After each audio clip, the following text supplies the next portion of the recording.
Good evening. Tonight, I can report to the American people and to the world that the United States has conducted an operation that killed Osama bin Laden, the leader of al-Qaeda, and a terrorist who's responsible for the murder of thousands of innocent men, women, and children. It was nearly 10 years ago that a bright September day was darkened by the worst attack on the American people in our history. The images of 9/11 are seared into our national memory.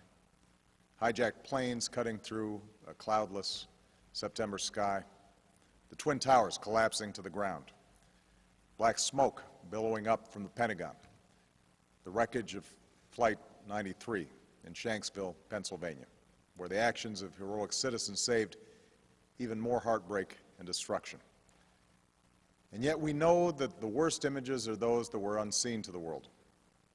The empty seat at the dinner table, children who were forced to grow up without their mother or their father, parents who would never know the feeling of their child's embrace, nearly 3,000 citizens taken from us, leaving a gaping hole in our hearts. On September 11th, 2001, in our time of grief, the American people came together. We offered our neighbors a hand, and we offered the wounded our blood. We reaffirmed our ties to each other and our love of community and country. On that day, no matter where we came from, what God we prayed to, or what race or ethnicity we were united as one American family. We were also united in our resolve to protect our nation and to bring those who committed this vicious attack to justice. We quickly learned that the 9/11 attacks were carried out by al-Qaeda, an organization headed by Osama bin Laden, which had openly declared war on the United States and was committed to killing innocents in our country and around the globe. And so we went to war against al-Qaeda to protect our citizens, our friends, and our allies. Over the last 10 years, thanks to the tireless and heroic work of our military and our counterterrorism professionals, we've made great strides in that effort. We've disrupted terrorist attacks and strengthened our homeland defense. In Afghanistan, we removed the Taliban government, which had given bin Laden and al-Qaeda safe haven and support. And around the globe, we worked with our friends and allies to capture or kill scores of al-Qaeda terrorists, including several who were a part of the 9/11 plot. Yet, Osama bin Laden avoided capture and escaped across the Afghan border into Pakistan. Meanwhile, al-Qaeda continued to operate from along that border and operate through its affiliates across the world. And so shortly after taking office, I directed Leon Panetta, the director of the CIA, to make the killing or capture of bin Laden the top priority of our war against al-Qaeda, even as we continued our broader efforts to disrupt, dismantle, and defeat his network. Then, last August, after years of painstaking work by our intelligence community, I was briefed on a possible lead to bin Laden. It was far from certain, and it took many months to run this thread to ground. I met repeatedly with my national security team as we developed more information about the possibility that we had located bin Laden hiding within a compound deep inside Pakistan. And finally, last week, I determined that we had enough intelligence to take action and authorized an operation to get Osama bin Laden and bring him to justice. Today, at my direction, the United States launched a targeted operation against that compound in Abbottabad, Pakistan. A small team of Americans carried out the operation with extraordinary courage and capability. No Americans were harmed. They took care to avoid civilian casualties.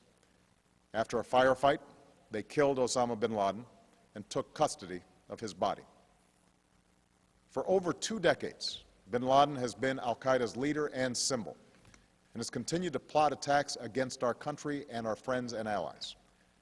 The death of bin Laden marks the most significant achievement to date in our nation's effort to defeat al-Qaeda. Yet his death does not mark the end of our effort. There's no doubt that al-Qaeda will continue to pursue attacks against us. We must and we will remain vigilant at home and abroad. As we do, we must also reaffirm that the United States is not and never will be at war with Islam.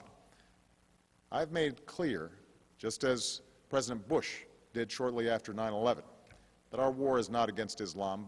Bin Laden was not a Muslim leader. He was a mass murderer of Muslims. Indeed, al-Qaeda has slaughtered scores of Muslims in many countries, including our own. So his demise should be welcomed by all who believe in peace and human dignity.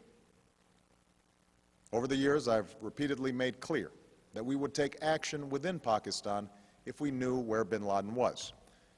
That is what we've done. But it's important to note that our counterterrorism cooperation with Pakistan helped lead us to bin Laden and the compound where he was hiding. Indeed, bin Laden had declared war against Pakistan as well and ordered attacks against the Pakistani people. Tonight, I called President Zardari, and my team has also spoken with their Pakistani counterparts. They agree that this is a good and historic day for both of our nations. And going forward, it is essential that Pakistan continue to join us in the fight against al-Qaeda and its affiliates. The American people did not choose this fight. It came to our shores and started with the senseless slaughter of our citizens. After nearly 10 years of service, struggle, and sacrifice, we know well the costs of war. These efforts weigh on me every time I, as Commander-in-Chief, have to sign a letter to a family that has lost a loved one, or look into the eyes of a service member who's been gravely wounded. So Americans understand the costs of war. Yet, as a country, we will never tolerate our security being threatened, nor stand idly by when our people have been killed. We will be relentless in defense of our citizens and our friends and allies. We will be true to the values that make us who we are. And on nights like this one, we can say to those families who have lost loved ones to al-Qaeda's terror, justice has been done. Tonight, we give thanks to the countless intelligence and counterterrorism professionals who've worked tirelessly to achieve this outcome. The American people do not see their work, nor know their names, but tonight they feel the satisfaction of their work and the result of their pursuit of justice.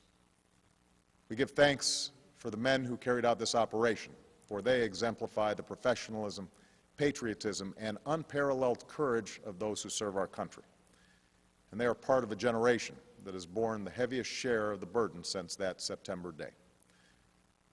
Finally, let me say to the families who lost loved ones on 9/11 that we have never forgotten your loss, nor wavered in our commitment to see that we do whatever it takes to prevent another attack on our shores. And tonight, let us think back to the sense of unity that prevailed on 9/11. I know that it has at times frayed, yet today's achievement is a testament to the greatness of our country and the determination of the American people. The cause of securing our country is not complete, but tonight we are once again reminded that America can do whatever we set our mind to. That is the story of our history. Whether it's the pursuit of prosperity for our people or the struggle for equality for all our citizens, our commitment to stand up for our values abroad, and our sacrifices to make the world a safer place. Let us remember that we can do these things not just because of wealth or power, but because of who we are. One nation, under God, indivisible, with liberty and justice for all. Thank you. May God bless you. And may God bless the United States of America.